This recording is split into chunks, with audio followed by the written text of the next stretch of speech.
নমস্কার। আজকে মূলত এসেছি আমি আমার ক্লাসরুমটা কিরকম সেটা বোঝাবার জন্য। অ্যাকচুয়ালি এই অনলাইন ক্লাস সম্পর্কে বাবা মাদের একটা বিরূপ ধারণা আছে দুটো কারণে।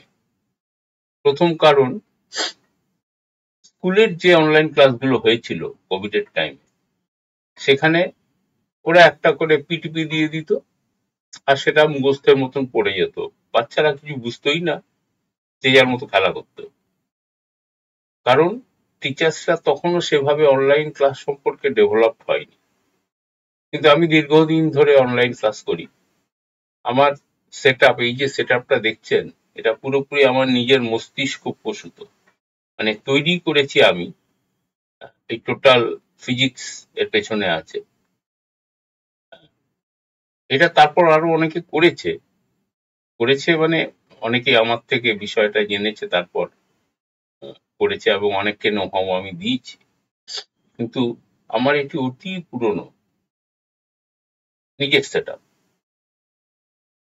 যাই হোক, সেটা বিষয় না।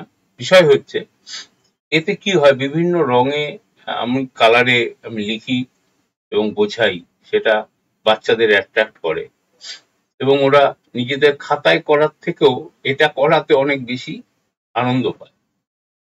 কালারফুল দেখে বিভিন্ন রং দিয়ে।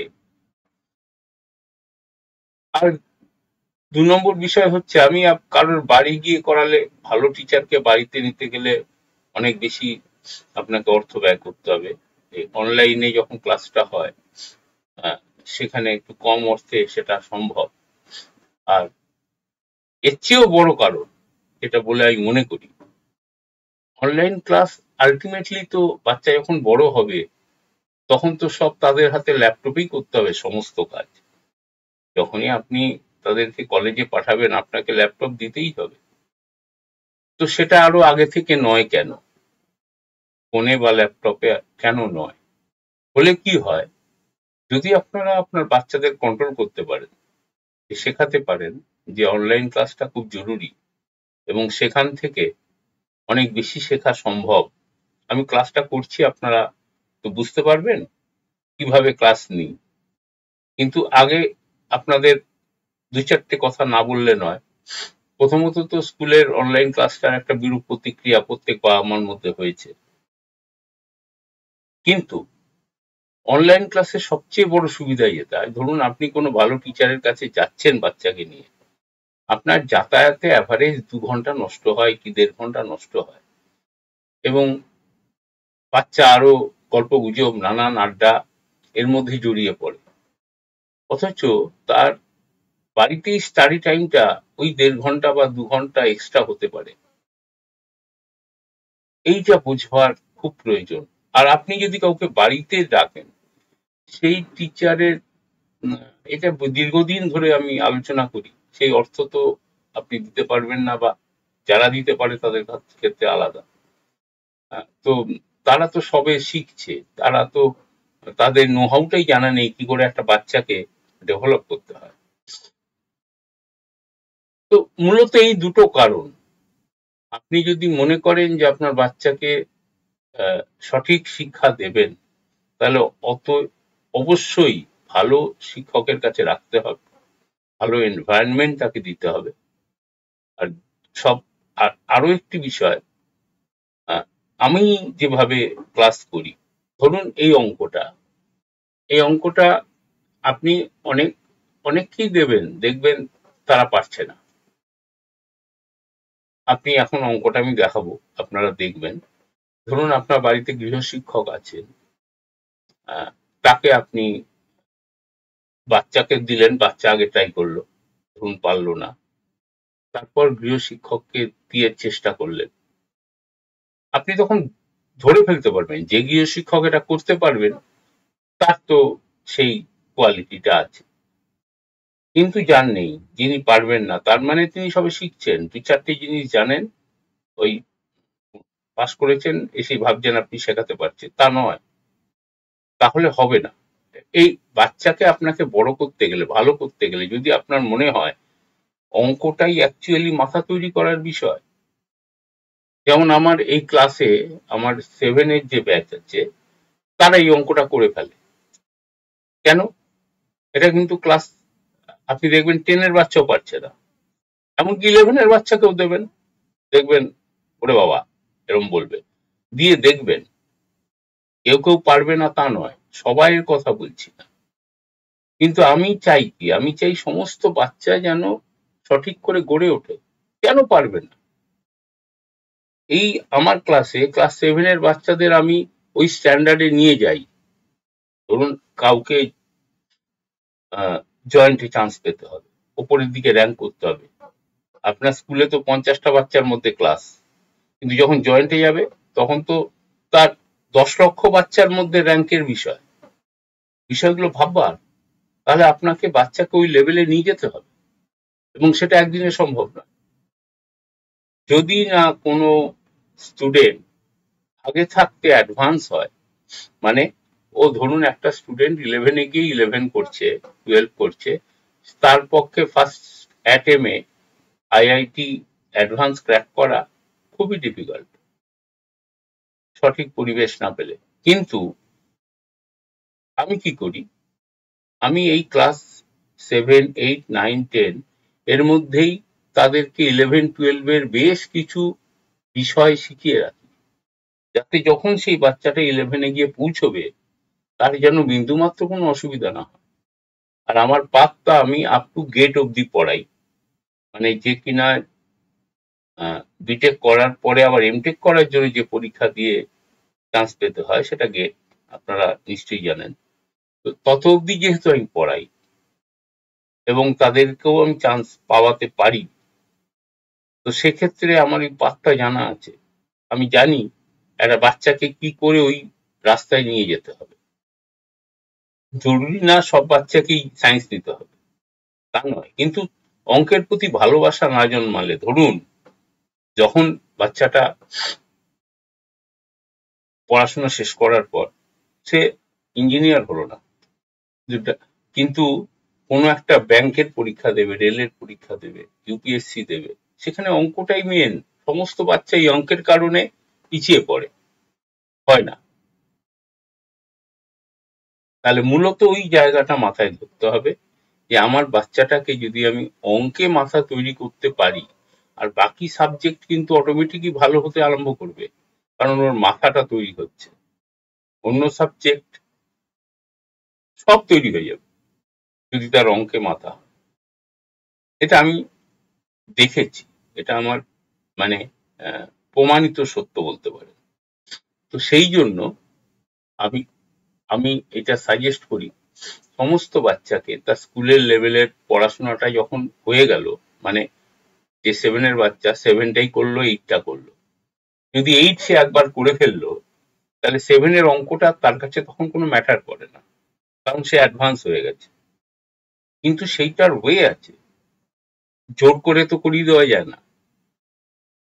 এটা একটা ওয়ে আছে, রাস্তা আছে, পদ্ধতি আছে। এই পদ্ধতিগুলো দিয়ে তাকে আস্তে আস্তে ওই লেভেলটাকে তুলে নেওয়া যায়। যাই হোক, এতক্ষণ অঙ্কটা ছিল, সেই অঙ্কটা থাকাতে আপনি আপনার বাচ্চাকে নিশ্চয়ই বসিয়ে অঙ্কটা ট্রাই করতে দিয়েছেন। কেউ পেরেছেন, কেউ পারেনি। তো আমি সেটা দেখাচ্ছি, দুরকম ভাবে দেখাবো।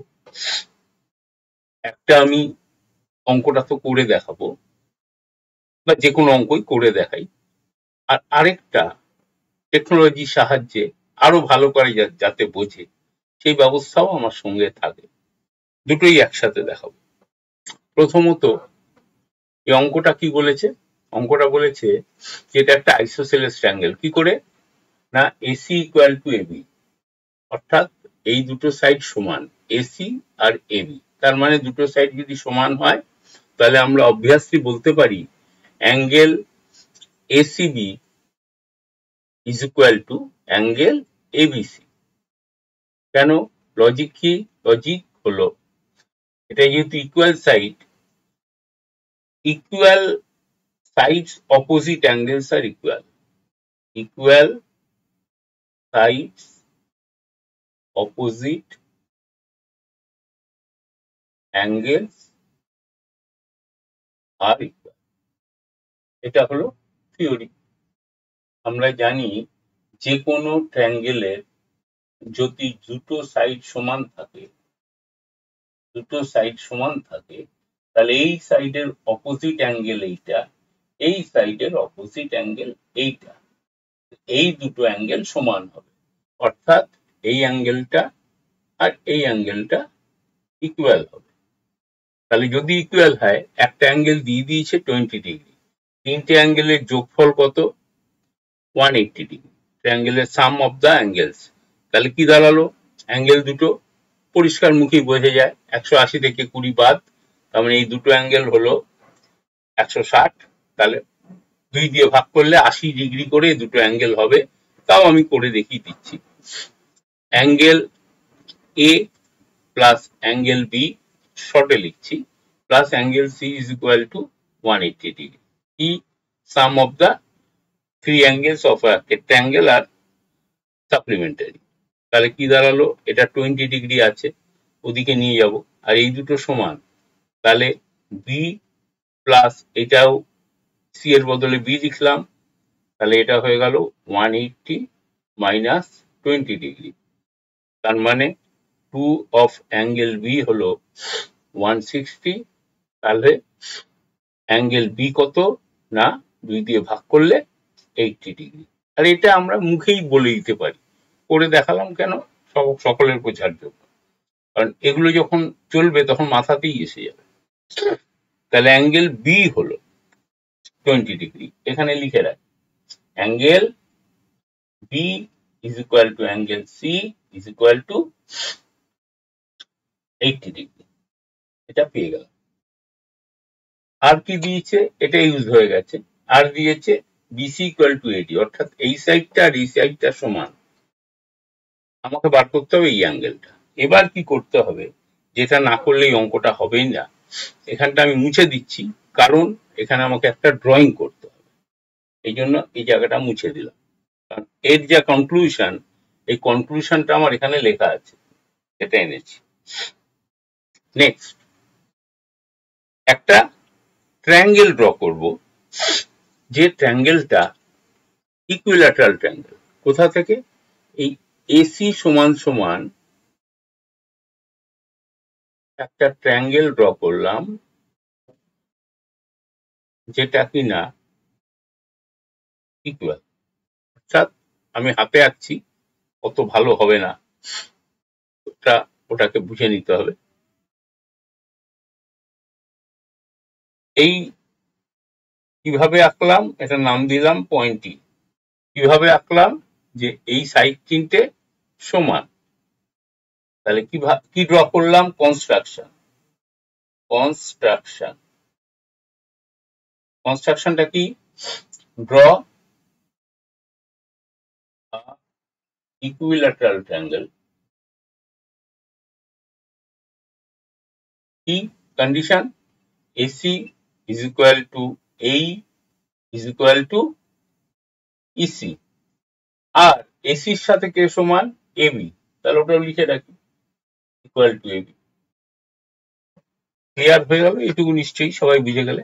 ড্রয়িংটা করলাম একটা ইকুইল্যাটারাল ট্রায়াঙ্গেল এইটার সঙ্গে। তাই যেহেতু ইকুইল্যাটারাল ট্রায়াঙ্গেল, আমরা জানি ইকুইল্যাটারাল ট্রায়াঙ্গেল কি হয়? অল আর 60 ডিগ্রিজ, তিনটে অ্যাঙ্গেলই সমান। 180 divided by 3, all are 60 degree. তাহলে এটাও 60 ডিগ্রি।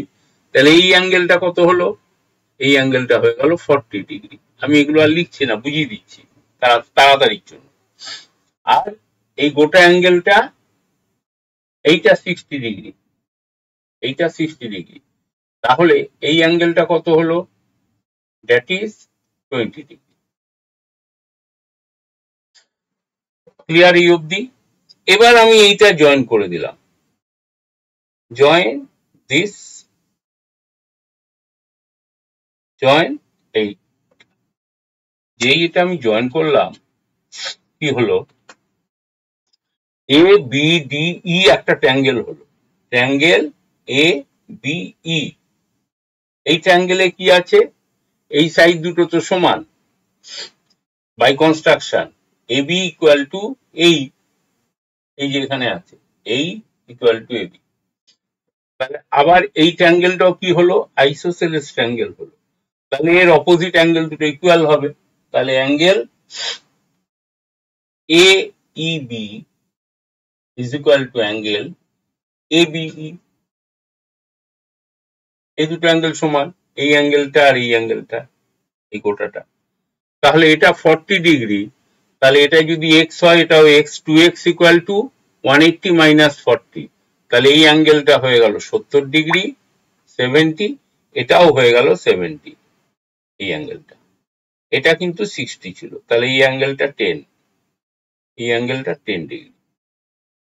কি করলাম? কিছুই না, এটাও যেহেতু বাই কনস্ট্রাকশন একটা আইসোসেলেস ট্রায়াঙ্গেল, এটা 40 ডিগ্রি, তাহলে 180 থেকে 40 বাদ দিলে থাকে 140 ডিগ্রি, 140, 150, যেহেতু এই অপোজিট অ্যাঙ্গেল ইকুয়াল হয়, তাহলে দুটো অ্যাঙ্গেলই 70 degree.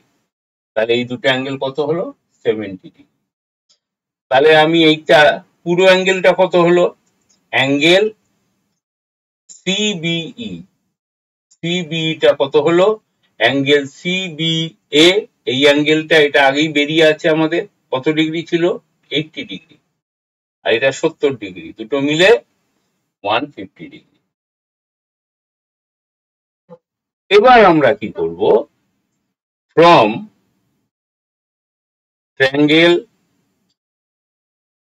ADC, ADC and triangle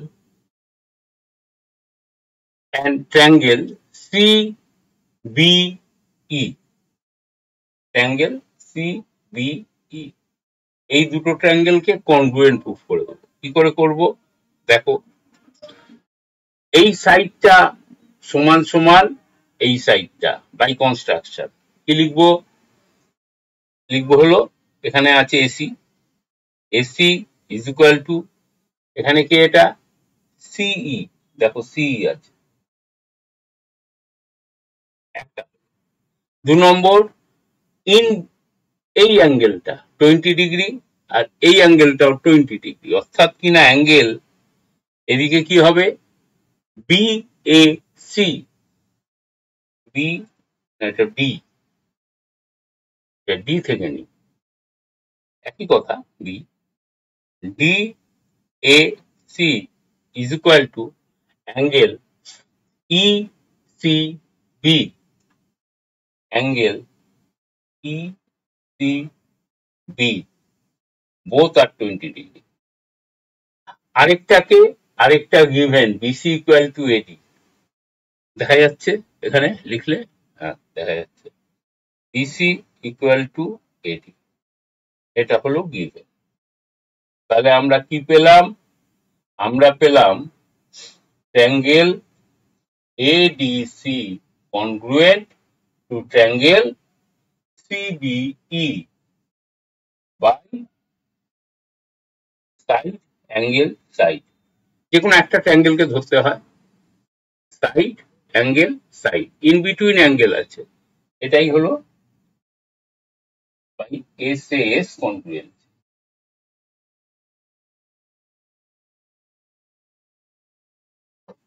তাহলে আমরা সিপিসিডি তে কি বলতে পারবো? বলতে পারবো যে এই অ্যাঙ্গেলটা সমান সমান এই অ্যাঙ্গেলটা, ওটা অ্যাঙ্গেলটা। তাহলে কি বলতে পারবো? Angle ADC is equal to angle EBC, আর EBC টা আমরা 150 ধরেই রেখেছি, তার মানে এটা যদি 150 হয়, এটা হলো 30 ডিগ্রি। কেন? এটা একটা স্ট্রেট লাইন। তো অঙ্কটা খুবই ট্রিকি অঙ্ক। এই অঙ্কটা এসেছিল সুইজারল্যান্ড অলিম্পিয়াডে। আমাদের বইতে, আমাদের যে বইগুলো হয় ক্লাস 7, 8, এখানে একেবারে CBSE, ICSE এরা সহজ সহজ অঙ্ক রাখে। ওই অঙ্কগুলো করতেই ছাত্রছাত্রীদের অবস্থা খারাপ হয়ে যায়, জিওমেট্রি দেখলেই ভয় পায়। আর জিওমেট্রি হলো ব্যাকবোন অফ দ্য ম্যাথামেটিক্স। যে জিওমেট্রিটা ভালো করে বুঝতে পারবে, করতে পারবে, তার কাছে অঙ্ক একদম সহজ হয়ে যাবে। এতগুলো কথা এই কারণে বলা, আর এই অঙ্কগুলো এই জন্য দেখানো, এই দেখলে পরে ছাত্রছাত্রীদেরও ইজি লাগে, অন্য অঙ্কগুলো ইজি লাগতে আরম্ভ করে। ধরুন যে কিনা একবার বাইসাইকেল কিক দিয়ে দিয়েছে, আমরা আমাদের টাইমে শ্যাম থাপা বাইসাইকেল কিক দিত, অসাধারণ গোল করেছিল ইসমল, সেই খেলার আজও মনে পড়ে। যাই হোক, তার কাছে তো আর বাইসাইকেল কিক দেওয়াটা কোনো অসুবিধা না, আমি দিতে গেছি অনেকবার। আর যে আমার কোমরে লেগেছে কি বলবো, মানে অসম্ভব। কত বডি ফিট থাকলে ওই বাইসাইকেল কিক দেওয়া যায়। ছোটবেলায় আমারও খেলতাম তো, কিন্তু বাইসাইকেল কিক দেওয়ার অনেক চেষ্টা করেও পারি। যাই হোক, সেটা অন্য প্রসঙ্গ। মানে কি জন্য বলতে চাইলাম কথাটা, কথাটা এই জন্য বলতে চাইলাম যে একবার যদি আস্বাদনটা করা যায় একটু কঠিনের, একটু, তাহলে বাকি অঙ্কগুলো সহজ লাগবে। মাথাটাকে তো ওই জায়গায় তুলে নিয়ে চলে যেতে পারছি, ব্রেনটা তো ডেভেলপ করতে পারছি, তাহলে তখন অতীব ইজি লাগবে। আমি বলেছিলাম যে আমি আজকের এই ক্লাসটা করার পেছনে দুটো কারণ, আমার ক্লাসরুমটা কিরকম, আমি কিভাবে পড়াই, আর এর সাথে আরো একটা দেখুন, এই অঙ্কটাই আমি তো হাতে দেখালাম, সাথে আবার বাচ্চাদের ভালো লাগার জন্য আমি আমার এর বানানো আছে সেইটাও দেখাচ্ছি। একবার দেখুন, এই দেখুন, একটু এগিয়ে দিই, এই অঙ্কটাই আবার আসছে, এই অঙ্কটাই আসছে, অঙ্কটা লেখা হলো, আমি বলতে থাকছি, ওই অঙ্কটা আসতে থাকছে। তাহলে বাচ্চাদের তখন কিন্তু ওইটা দেখে আরো বেশি ইন্টারেস্ট লাগে। এটা দেখানোর অর্থ হচ্ছে একটাই কারণ, যে যে কোনো অঙ্ক যদি আমি এইভাবে আবার দেখাই, তখন বাচ্চাদের কাছে ওটাও ইন্টারেস্টিং লাগে। আর কিছু কারণ না, এইটা কারণ, সেটা একবার দেখিয়ে দিলাম। এটা জরুরি না, একবার তো প্রুফ দেখিয়ে দিয়েছি, তো আবার প্রুফটা দেখার আমাদের কোনো কারণ নেই, আমি বিষয়টা বোঝাবার জন্য দেখিয়ে দিলাম। সবই আমাদের কাছে অ্যাপারেটার্স আছে, আমরা সেগুলো ইউজ করি কখনো কখনো, আমি খুব কম ইউজ করি। কেন, আমার নিজের দেখাতে বেশি ভালো লাগে। ওতে কি হয়, ইন্টারাকশনটা ছাত্রছাত্রীর সঙ্গে, কেউ বুঝতে পারছে, কেউ যদি বুঝতে না পারে, তাহলে আমি তাকে যে প্রশ্ন করি, তাকে না বুঝিয়ে তো এগোবো না। অতএব আমি এই আজ এইটা বলছি দুটো কারণে। আপনারা, আমার এখানে ফোন নাম্বার গুলো আছে, আপনাদের যদি মনে হয় যে সন্তানকে সঠিকভাবে পড়াতে চান, বড় করতে চান, ইচ্ছে আমি ইঞ্জিনিয়ারিং পড়াবো, ডাক্তারি পড়াবো, তো সেটা রাস্তা কিন্তু হতে পারে, সম্ভব, আমি করতে পারি। এবং আমার আগে তো এইসব রাখতাম না, মানে প্রচুর ছাত্রছাত্রী এস্টাবলিশ আছে। তো এই রিসেন্টলি একটি ছেলেকে পড়িয়েছি, ওকে গেটে ভর্তি, যাদবপুরে পড়লো। আমি ওরকমও কিছু কয়েকজনের দিয়ে দেবো, যাতে আপনারা স্যাটিসফাই হন বা বুঝতে পারেন যে আমি যা বলছি সেগুলো সত্যি আর কি। আর একটা ক্লাস ডেমো আমি ফ্রি দিই, আপনারা আসুন, একটা যে কোনো বাচ্চাকে একটা ক্লাস করান, তাহলে সে বুঝতে পেরে যাবে যে তার উম, এই এই ক্লাসের প্রতি তার ইচ্ছেটা থাকবে কি থাকবে না।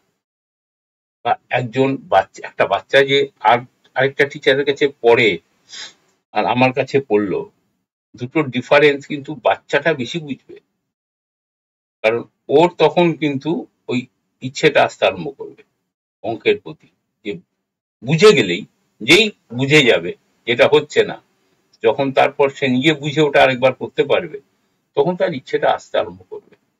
ম্যাক্সিমাম টিচার দেখবেন জিওমেট্রিকে অ্যাভয়েড করিয়ে দেয়, অ্যাভয়েড করিয়ে দিয়ে ওদের মাথাটা তৈরি হতে দেয় না। অথচ জিওমেট্রিটা হয়ে গেলে, কারণ আর যদি অ্যাডভান্সে যেতে হয়, মানে যখন 11-12 যাবে, তখন মূলত সবটাই গ্রাফের উপর, গ্রাফ না জানলে পরে অঙ্কই হবে না। তো ওইগুলো আগে থাকতে তৈরি করতে হয়, ডেভেলপ করতে হয়। আমি আর দীর্ঘায়িত করবো না, আজকের বক্তব্য এখানে রাখি। আপনাদের সকলকেই এই ক্লাসটা দেখানোর একটা উদ্দেশ্য ছিল যে দেখুন ক্লাসটা আমি কিভাবে নিই, আর ইন্টারাকশন বাচ্চারা ওই যখনই আমি লিঙ্ক পাঠাবো একটা যে ডেমো ক্লাস, আপনারা আগে ফোন করে নেবেন। আমার টাইম টাইম টেবিলও সব দেওয়া আছে, একবার ফোন করে নেবেন, তাহলে হোয়াটসঅ্যাপে পাঠিয়েও দেবো। তাহলে ওগুলো অ্যাডজাস্ট করে আপনারা একটা ডেমো ক্লাস অ্যাটেন্ড করুন। সেখানে তো আমি অর্থ নিচ্ছি না, আমি চাইছি বাচ্চাগুলোর যাতে ডেভেলপমেন্ট হয়, এবং সেটা আমার পক্ষে সম্ভব। নমস্কার।